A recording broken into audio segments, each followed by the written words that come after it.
روز یکشنبه جان بولتون مشاور امنیتی پرزیدنت ایالات متحده آمریکا به سروزیر اسرائیل گفت که بیرونشوی سربازان آمریکا از سوریه باید در حال عملی گردد که شکست گروه دهشت افکن دولت اسلامی کفالت داده شود. فعلا در مرزهای شما ما با مشکل نزاع در سوریه روبرو هستیم.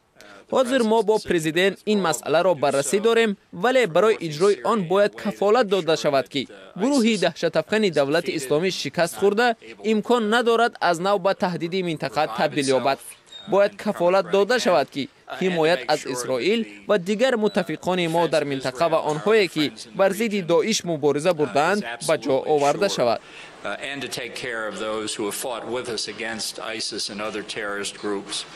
روز یکشنبه در واشنگتن پرزیدنت ایالات متحده آمریکا دونالد ترامپ هم ابراز داشت که احتمال بیرونشوی سربازان آمریکا از سوریه به همین زودی ها عملی نگردد. در نوبت خود سروزیر اسرائیل بنیامین نتانیاهو از ایالات متحده آمریکا دعوت کرد که بلندی های جولان را همچون سرزمین اسرائیل اعتراف کند. در ادامه سفر خاورمیانه جان بولتون تصمیم دارد در ترکیه با پرزیدنت این کشور رجب طیب اردوغان سرنوشت متفقان کرد آمریکا را بحث کند.